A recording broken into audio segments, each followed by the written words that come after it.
Terran stood at the edge of the large silver platform, his boots making a soft tap on the smooth metal. The skies above him were a soft shade of violet, and two pale moons floated gently in the distance. This was Velmora, a planet filled with light, peace, and strange beauty. He wiped the sweat from his forehead and looked around. He was nervous. Not because of the temperature, it was perfect here, but because this was his first interstellar. Diplomatic assignment to Taran was not a soldier, a hero, or even an explorer. He was a cultural assistant, trained to understand alien customs, speak basic languages, and make sure humans didn't say anything rude or foolish. At least that was the plan. Today, Earth's ambassador was busy in a private meeting, so Taran had been asked to represent humanity during the welcoming ceremony. It was supposed to be simple. Smile, bow, greet the council, and speak a few words in the Lunar language. The Lunari were the native people of Velmora. They were tall and graceful, with soft, glowing skin and hair that moved like silver smoke. They didn't walk, they glided. Their voices sounded like a soft song, and their homes were made from crystal and vines that floated in the air. Taran had spent weeks practicing the Lunari language. It wasn't easy.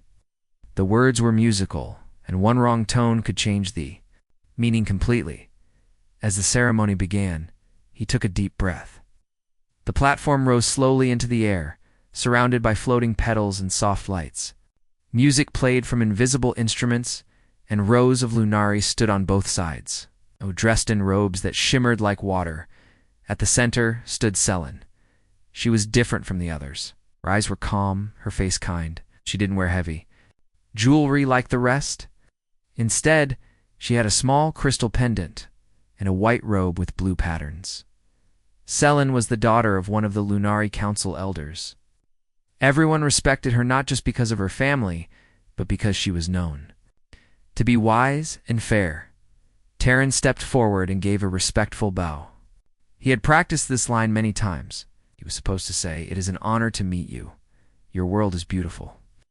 But in that moment, as he looked at Selen's calm face and the way her silver hair gently moved in the air, he forgot the words. His heart beat faster. His palms felt sweaty again. He smiled nervously and said, "You are extremely beautiful." He felt proud for remembering the words clearly, but the reaction was not what he expected. Everything froze. The music stopped. The petals in the air seemed to hang still. Even the floating lights dimmed. Selen's eyes widened slightly. She stepped back not in fear, but in surprise. The Lunari around her lowered their heads and crossed their arms over their chests. A soft hum passed through the crowd. Taran blinked. "Did I say something wrong?" He whispered to himself. An older human diplomat standing behind him coughed softly. He leaned in and whispered, "Taran, I think you just proposed what? You didn't say what you thought you said. That phrase in Lunari. Not a compliment. It's a life bond vow." Taran's heart nearly stopped. "I proposed marriage." The diplomat nodded. "Yes, and in front of the council." To the elder's daughter, Taran's legs felt weak. He wanted to run, to disappear, to undo the moment. But the Lunari were now approaching him with smiles and calm nods. One placed a gentle garland of glowing flowers around his neck. Selen stepped forward again. Her face was unreadable, but her voice was soft and clear. "Taran of Earth," she said, "your words are strong. I accept your vow." The crowd gave a soft, melodic cheer. Light returned to the platform, the music began again, and two moons seemed to shine a little brighter. Taran stood frozen, a fake smile on his face, as his brain screamed in quiet panic. This was not part of the plan. Back at the Earth camp that evening, Taran sat with his head in his hands while a translator explained everything again. "Yes," the translator said gently, in Lunari tradition. "Saying those words the way you did is the most sacred kind of bond. It means you want to walk together, mind and spirit, forever." "But I just meant she looked nice," Taran muttered. "I know. But now the Lunari see this as a great honor. Selen has accepted. If you say no now, it would be very disrespectful. It could damage the whole human-Lunari relationship." Taran groaned. So what do I do?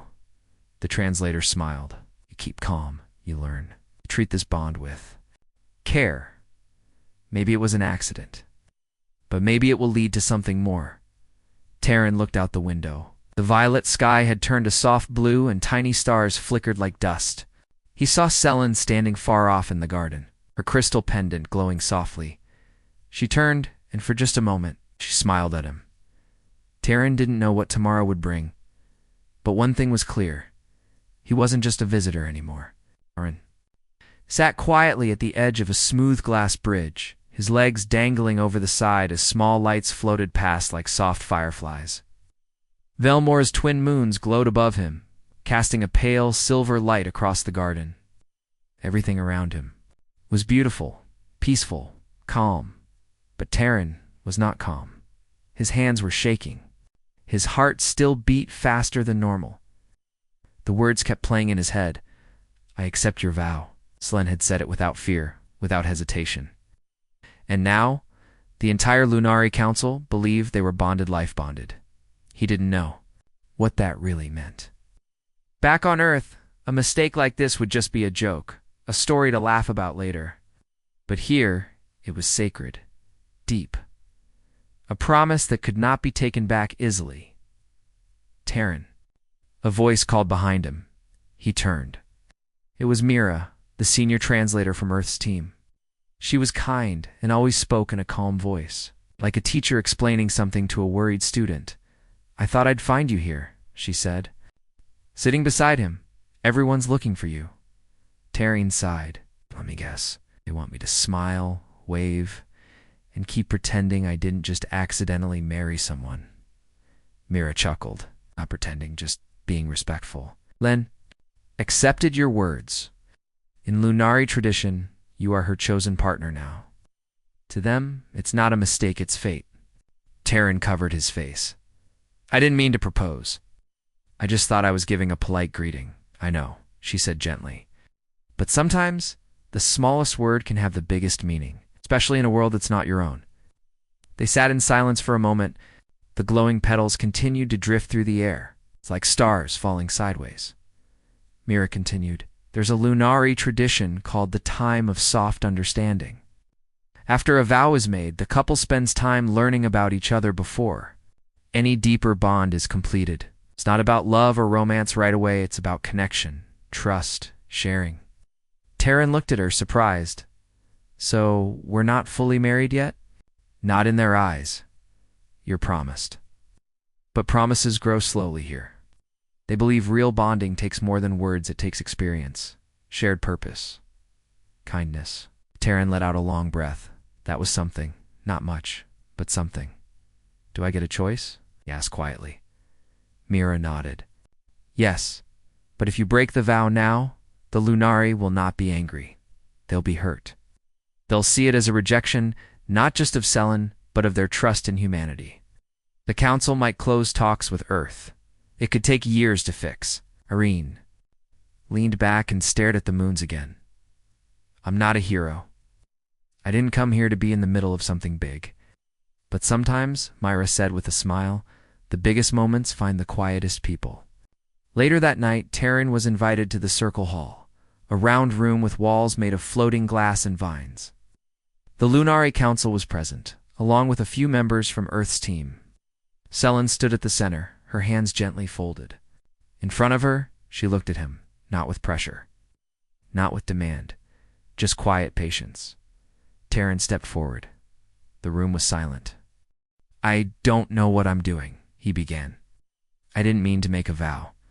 Where I come from, we don't always understand the power of words like you do. But I didn't say what I said to hurt anyone. I was trying to show respect. Silence.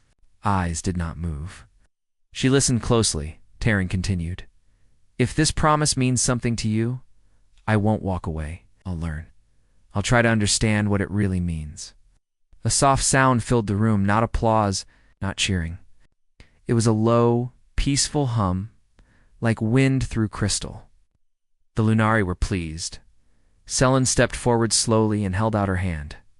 Terran hesitated, then gently placed his hand in hers. Her touch was cool and light, like touching water. In our way, Selen said softly, you have begun the path of joining. We will walk it together, and neither must rush. Her words felt like a warm breeze the next morning. Taryn was led through the gardens to a small open-air structure made of curved stone and hanging lights. It was Selen's home. She invited him to sit with her for tea, which smelled like honey and mist. They didn't speak much at first. The silence wasn't awkward, it was thoughtful. Selen finally asked, "Why did you come to Velmora?" Taryn smiled a little. "Honestly, I was just assigned here. I thought I'd be in the background, help with language, write reports." "Nothing like this." Selen tilted her head. "You speak with worry." "I'm not a leader," he said honestly. "I never even planned to meet anyone like you. But now everything has changed." She nodded. "Sometimes the path we do not choose is the path we were meant to follow." Taryn looked at her. She wasn't just peaceful, she was wise in a quiet way. He felt calm near her, safe. And though he didn't know what their future would hold, he began to wonder. Maybe this accident wasn't so bad after all. That evening, they walked through a glowing forest of blue trees. Selen said, "Tomorrow, we begin the first step of the path, a journey to the Sky Terrace." "What happens there?" Taryn asked. "We learn," she said with a small smile, "about each other, about our people, and about what it truly means to share a bond not of words, but of understanding." Taryn took a deep breath and looked at the stars. He still didn't know where this road would lead, but maybe, just maybe, he was ready to find out. The sky above Velmora was soft blue as morning light touched the crystal leaves. A cool breeze passed through the trees, making a soft, chime-like sound as it moved across glowing branches. Taryn stood at the edge of a winding path, a light bag over his shoulder. Beside him stood Selen, calm and graceful, as always. She carried nothing but a small orb that floated gently by her side. "Are you ready?" she asked, her voice quiet like wind through glass. Taryn nodded, even though he didn't feel ready at all. They were about to begin the path of joining, and their first step was the Sky Terrace, ancient Lunari place where couples shared thoughts, memories, and trust. It was also a test, though Selen had not told him what kind. "Will there be food?" Taryn asked, half joking. Selen smiled. "Yes, but not the kind you were used to. Our meals at the Sky Terrace are for the heart, not the stomach." Taryn blinked. "I'm already confused."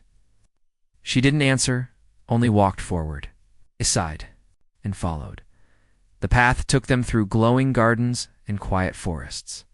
Strange creatures watched them from behind floating bushes round. Furry animals with too many eyes, but friendly expressions. Taryn stumbled once or twice on the soft moving vines that covered parts of the trail. Selen walked with perfect balance, as if the forest moved with her. They didn't speak much. At first, Taryn felt awkward, but over time he started to enjoy the silence. There was something peaceful about it. He didn't have to fill the space with nervous words. After a while, they reached a tall archway made of smooth white stone. As they stepped through it, the air changed. It was cooler, sharper, and full of light. Before them stood the Sky Terrace, a wide, floating platform made of glowing crystal. It hung in the air above a sea of clouds, connected to the mountain by a single narrow bridge. Taryn stopped walking. "That's beautiful," he whispered.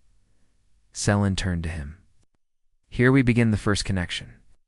You will learn about my world, and I will learn about yours. Not by words, but by memory." Taryn looked at her. "Memory?" She nodded. "Sit with me." They stepped onto the floating terrace. It was perfectly still, even with the clouds moving below. In the center was a round platform. Above it floated a large crystal spinning slowly and glowing with soft light. Selen sat cross-legged and gestured for Taryn to do the same. He sat awkwardly, crossing his legs and resting his hands on his knees. Selen raised her hand, and the orb beside her floated up and connected with the larger crystal above. Light flowed gently from it, surrounding them in a warm circle of color. "Close your eyes," she said, "and think of a memory, one that shaped who you are." Taryn hesitated. His heart began to beat faster, but he followed her words. He closed his eyes and thought of something. He saw his childhood, small home on Earth, his mother laughing in the garden, the night sky above his roof, full of stars. He remembered lying on the floor, reading books about other planets, dreaming of visiting them one day. He remembered his first job, nervous, shy, trying to speak with a visiting alien at a trade station. He had spilled tea all over himself, but the alien had laughed, not in a cruel way, but kindly. Then he remembered the day he was told he was being sent to Velmora. His hands had shaken then too, but he was proud. When Taryn opened his eyes, he was surprised to see Selen smiling softly, her eyes closed. She had seen it all. Somehow through the crystal, she had felt his memories. I understand you more now, she said gently. Your world is loud and full of motion, but your heart is quiet, kind. Taryn felt warm. Now it's your turn, he asked. She nodded. When he closed his eyes again, another wave of light flowed through the crystal. This time, he didn't see his own thoughts. He saw hers. He saw Selen as a child, walking through tall, glowing grass, chasing small flying creatures. Her laugh was soft, and her father watched from a distance, proud. He saw her sitting in the council chamber, listening quietly, always respectful. Many voices, many debates, but she never spoke unless she had something thoughtful to say. He saw her helping a traveler from another world, guiding them gently, even when others hesitated. And then he saw her standing alone at the cliff of the sky terrace, looking up at the stars, waiting, hoping, dreaming of a bond that went beyond rules or traditions. Taryn opened his eyes. The images faded. I didn't know you felt lonely, he said. Surprised by the sadness he had sensed, she looked at him. And you see my position, not me. You saw me. Taryn didn't know what to say, so he simply said, thank you for showing me. Selen stood. Now, the second part of our time begins. The test of balance. Taryn stood too, brushing dust off his pants. What does that mean? Before she could answer, the floor beneath him shifted. The terrace began to rise, slowly spinning. Panels opened around them, showing paths, puzzles, and strange shapes. This test is not of the body, Selen said calmly. It is of cooperation. Taryn gulped. Great, another thing I don't understand. She smiled, reached out her hand, and said, that is why we do it together. As they stepped into the first part of the test, side by side, Taryn felt something shift not in the air, but in his chest. Maybe this wasn't just about a mistake anymore. Maybe this was the start of something neither of them had expected. The sky terrace slowly rotated in the air, high above the soft clouds of Velmora. A quiet hum vibrated beneath Taryn's feet as glowing shapes appeared all around the platform puzzles. Floating tiles, moving lights, and strange symbols carved into the crystal walls. Taryn looked around nervously. So, this is the test of balance? Selen stood beside him, her hands folded gently. Yes, this test is given only two pairs who have made the vow of connection. It is meant to show if two minds can work together as one. Taryn let out a breath. No pressure, right? Selen gave him a calm look. Do not fear failure. Fear only distance between hearts. Taryn blinked. That sounds very poetic. On Earth, we just say don't mess up. She smiled gently. Then stepped toward the first part of the challenge. A series of floating platforms appeared in front of them, glowing tiles hanging in midair, each pulsing with a different color. Between the tiles floated thin strands of light like invisible bridges. Selen turned to him. We must cross together. But each step must be taken in balance. If one moves too fast, the bridge breaks. Taryn frowned. So we walk together, same speed, same path? Yes, she said. But with trust. If you stop, I stop. If I turn, you follow. This is not a race, it is a rhythm. Taryn stepped up beside her and took a deep breath. Okay, let's dance. Moved carefully, stepping onto the first tile. The bridge of light stretched ahead like a soft rope of air. Taryn felt the platform wobble slightly under his foot. He hesitated. Selen reached for his hand. Trust me. Her hand was cool and steady. They took the next step together. Step by step, they walked in perfect pace. The tiles shimmered beneath their feet. A few times, Terran almost stumbled, but Selen steadied him with a quiet nod or a gentle touch. He realized something when he stopped thinking too hard, when he simply felt the moment. He could match her movement. By the time they reached the final platform, Terran was breathing hard but smiling. We did it, he said. Selen looked at him, her expression peaceful, because we listened. The next part of the test appeared behind them, a glowing wall covered with symbols, half written in Lunari script and half in Earth letters. In the center floated a small golden cube. Tareen stared at the wall. Is this a language puzzle? Yes, Selen said. It represents the meeting of our worlds. You must choose a word from your language, and I will choose one from mine. When placed in the cube together, they must form harmony. That sounds like guessing. No, she said. It is about meaning, not sound. Terran looked over. The Earth words. Many were simple. Home, light, sky, hope, time, dream. He paused at one, curious. That felt like the right word. It was how he had always felt curious about other worlds, other people, and now. About Selen, he chose it. Selen stepped forward and chose her word. Sorelli Tareen looked at her. What does that mean? It has no single meaning, she said. It means soft strength. A heart that grows. A bond that cannot be forced. Only formed. He placed the two words into the golden cube. For a moment nothing happened. Then the cube glowed brightly and floated upward, sending a soft ring of light across the terrace. The wall faded, and a smooth path opened to the next level. You chose well, Selen said. So did you, Terran replied. As they walked, Terran looked at her and asked, Selen, did you really mean it when you accepted the vow? I mean, even though it was by accident? She stopped walking and looked out over the clouds. At first she said softly, I thought it was a mistake. But then I looked at your eyes. You didn't speak with control. You spoke with feeling. That is rare. Terran looked down, unsure what to say. I do not know where this path will take us. Selen continued, but I am not afraid to walk it. Terran smiled. Neither am I. They reached the final part of the test, a large circle of floating crystal panels, each glowing with a soft light. In the center was a sphere made of water suspended in air. This is the mirror of intention, Selen explained. It shows what is hidden in the heart. Terran swallowed. And what do? Place your hand into the water.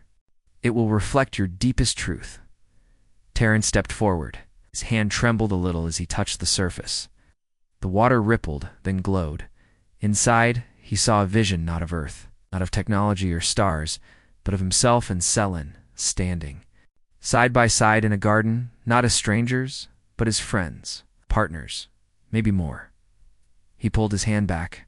Selen placed hers into the sphere. The water glowed again. Inside, Terran saw himself holding a small glowing orb, smiling and offering it to her. She accepted it with both hands. Around them, others from both worlds stood peacefully. The sphere faded. Terran looked at Selen. That was beautiful. Selen turned to him because it was honest. As the sky terrace slowly descended, returning to the garden floor, the clouds parted to show the shining stars above. They walked together in silence for a while. Finally, Terran asked, So, did we pass? Selen nodded. Yes, the sky terrace accepted our bond. It will now be known by the council. Terran grinned. Good. I was afraid it would ask for a written test next. Selen laughed, a soft musical sound that surprised him. You are strange, she said kindly. Thank you, he replied with a smile. That night, as they returned to her home, a new feeling grew between them, not of pressure or duty, but of quiet respect. They still came from different worlds. They still didn't fully understand each other, but something was beginning to form. Something real, and this time it wasn't by accident. It had only been a few days since Terran and Selen completed the test of balance at the Sky Terrace, but already everything felt different. Their walks were no longer silent with worry. They now spoke openly about their worlds, their dreams, and their memories. Terran even began to understand a few Lunari phrases without needing a translator. Selen had started laughing more. Not loudly, but in a quiet, warm way that made Terran smile every time. But peace never lasts long when governments get involved.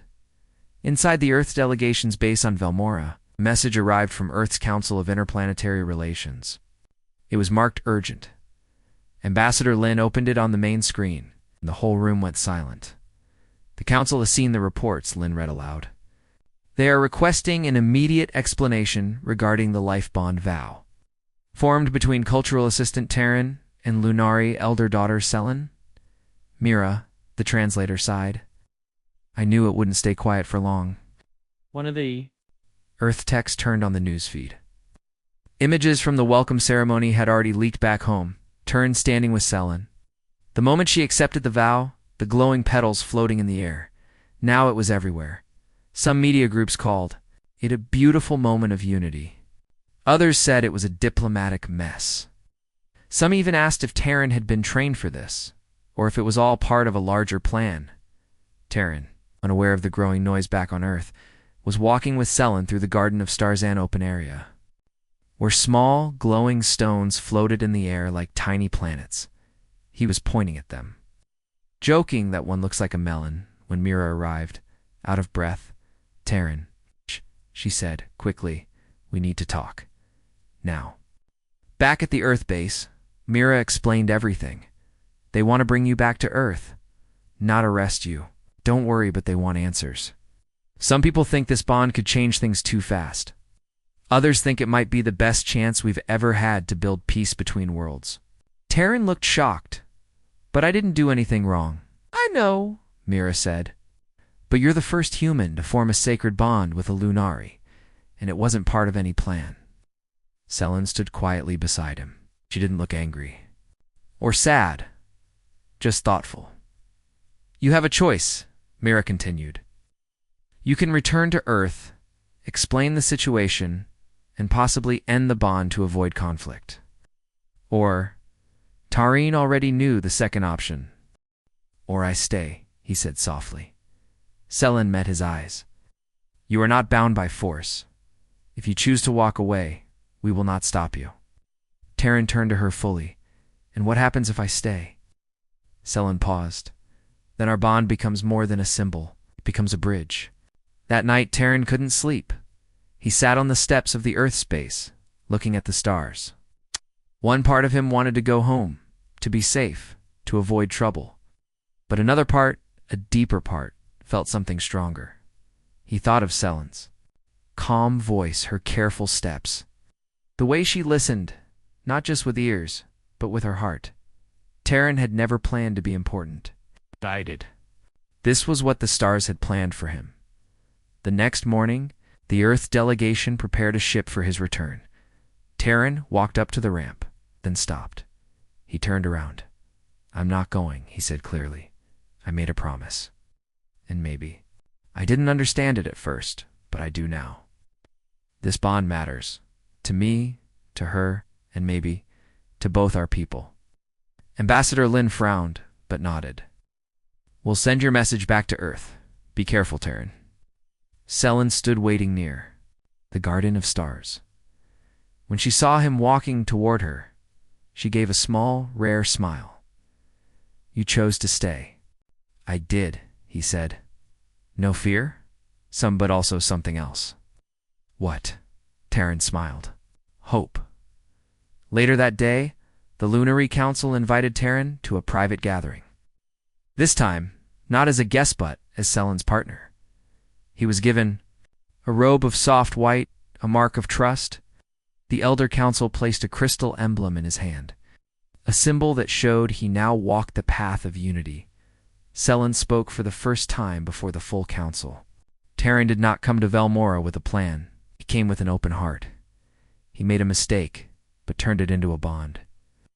This is the kind of spirit our people need to know. Her words were recorded, sent to Earth, played on every major news channel within hours, and something surprising happened. People didn't laugh. They didn't panic. They listened on Earth.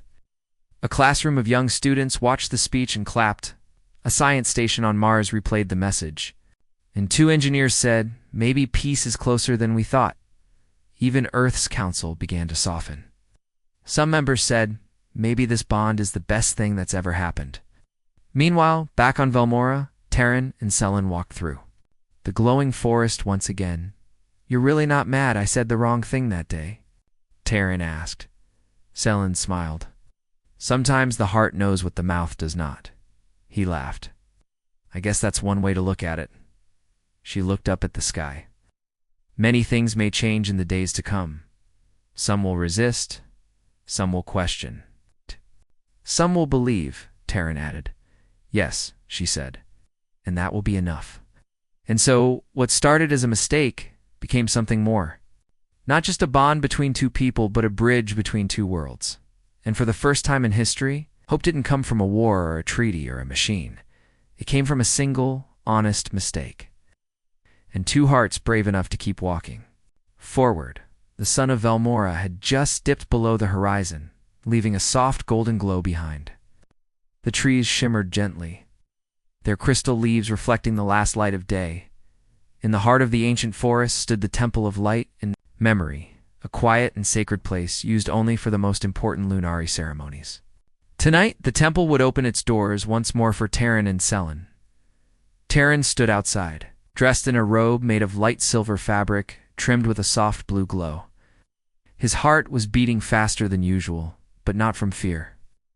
It was something else, something deeper. Selen stood beside him, calm and graceful in a flowing white robe. Her pendant, a small crystal gifted by her mother, rested gently on her chest. They were here to complete the soul-light ceremony, the final step of the path of joining. It was not a marriage in the human sense. It was something even older, something spiritual. A joining of memories, emotions, and trust. It was also something that could not be faked. The crystal would show the truth, even if the pair tried to hide it. "Are you ready?" Selen asked gently. Taran nodded, though his throat was dry. "Happens if the crystal doesn't accept us?" She turned to him, and it simply shows we are not yet aligned. It is not failure, it's only truth. He took a deep breath. "Then let's find out the truth." The temple doors opened with a low hum. Inside, the room was quiet, with no lights except the large glowing crystal at the center of the floor. It floated above a pool of still water, slowly turning, glowing. With a warm golden hue, the Elder Keeper stood beside Itan, ancient lunary, with soft silver skin and deep blue eyes. "The time has come," the Keeper said in a gentle voice. "Step forward, and let your light be seen." And Selen moved to the edge of the pool and stood across from each other. The Keeper raised a small orb and touched it to the crystal above.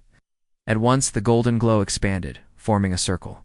Around the pair, "This is the circle of truth," the Keeper said. "Inside, no memory can be hidden. No feeling can be masked. Your thoughts will flow, one to the other. If your hearts are true, the light will rise. If they are not, the light will fade." Selen nodded. Terran swallowed and nodded too. The Keeper raised both hands. "Begin." The crystal pulsed softly. A beam of light stretched out, touching Terran's forehead. Another beam reached Sel. Terran felt a warmth in his chest. Then, slowly, images began to fill his mind, not from his own memory, but from hers.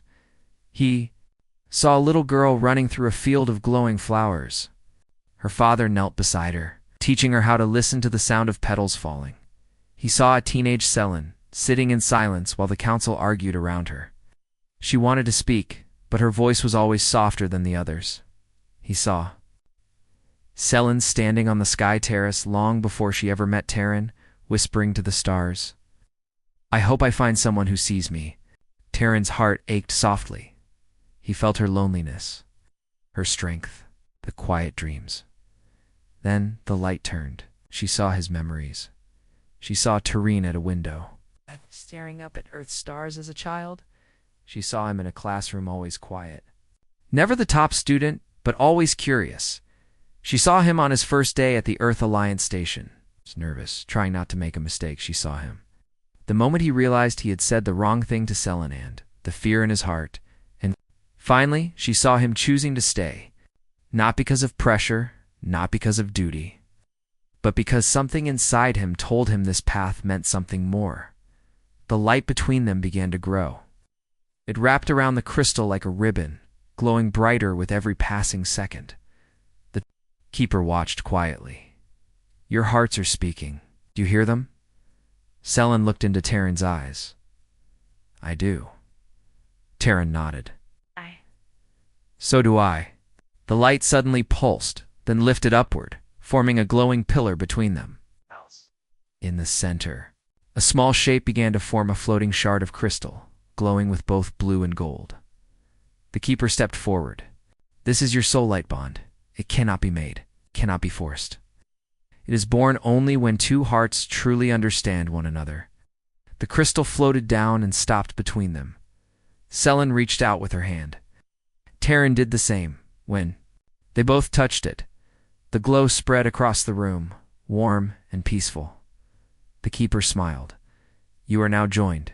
Not by words, but by spirit. After the ceremony, Terran and Selen sat outside the temple, under the moonlight. Terran looked at the small crystal in his hand. So, what do we do with this? It is kept, Selen said. Not as proof, but as a reminder of the night we chose to be honest. Terran smiled. I never thought I'd be part of something like this. Or did I? She said softly. But I am glad it was you.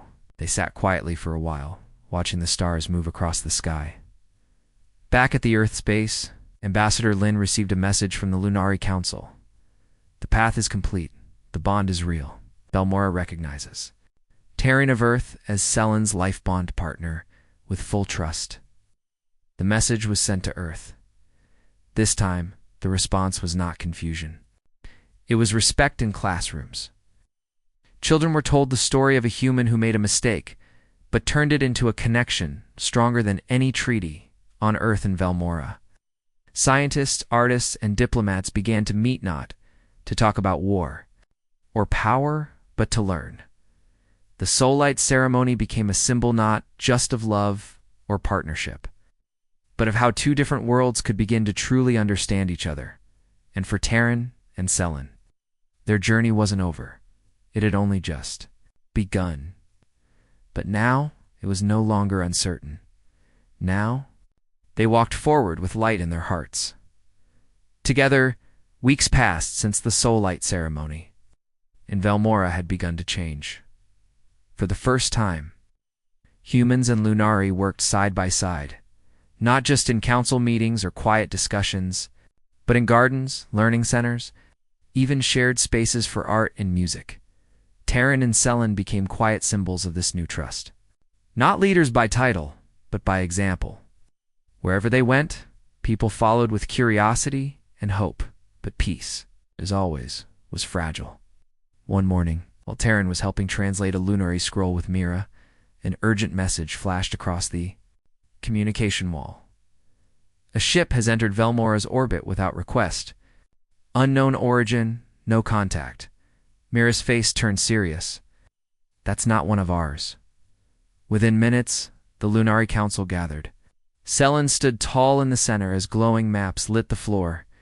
The ship was large, heavy, and slowly moving toward Velmora's surface. They haven't responded to our messages, said Elder Alrin. Could it be pirates? Another asked. Or a hidden Earth faction? No one knows, Selen said calmly. Then she looked toward Terran. But I believe we must show trust before fear. Terran stepped forward. Let us speak to them directly. I'll go, with Selen. Later that day, under careful guard, a small meeting platform was prepared just outside the Earth Lunari base. The strange ship landed slowly. It was a dull gray vessel, no lights, no markings. The door opened, and out stepped 4 humans. Dressed in dark uniforms, Taran recognized the badge on their shoulders. Private. Earth group that had once tried to control trade with alien planets. They were known for ignoring peaceful rules. Their leader, a tall woman with sharp eyes, stepped forward. We've come to correct a mistake. Taran narrowed his eyes. What mistake? The bond, the woman said coldly. It was never approved by Earth's main defense network. You've made agreements outside protocol. We're here to remove. The problem, Selen, stepped forward gently. What you call a problem is a bond that helped bring peace. The woman did not flinch. It's a weakness. Your cultures are too different. It'll fall apart. When it does, war will follow. We came to stop that from happening. Taran felt anger rising in his chest, but he stayed calm. We've already proved it won't fall apart. We passed the Sky Terrace. We completed the Soul Light. Earth has already accepted it. They accepted too quickly, the woman said. Not everyone agreed. Some want control, not cooperation. Behind the woman, her team began setting up strange devices machines with blinking lights and silent movement. Taran knew what they were: signal blockers, data jammers, force field, generators. They're trying to break communication, Mira whispered nearby.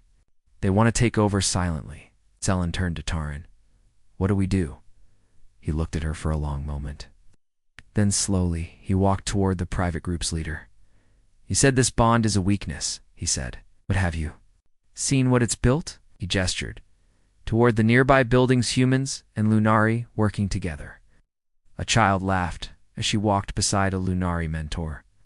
Shared art was painted across garden walls. Trees glowed with both Earth and Velmaron lights. Is that weakness? Taran asked. Or is that strength? The woman was silent. Taran stepped closer.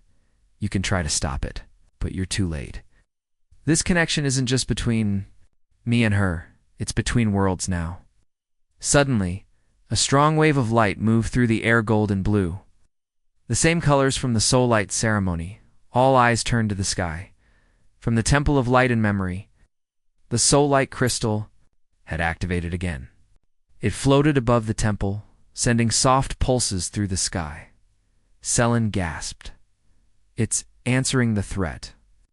Taran realized something incredible. The bond remembers. It's protecting us. All across Velmora, the glowing plants brightened. Peaceful energy spread like calm water. The private group's machines flickered, then powered down. Their leader stepped back, confused. You can't stop trust, Taran said. Not with fear. Not with wires. Not anymore. The woman looked around.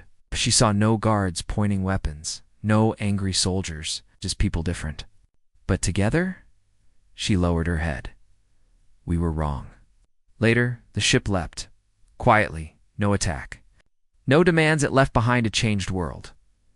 In the days that followed, the story spread far beyond Earth and Velmora. Other planets heard it.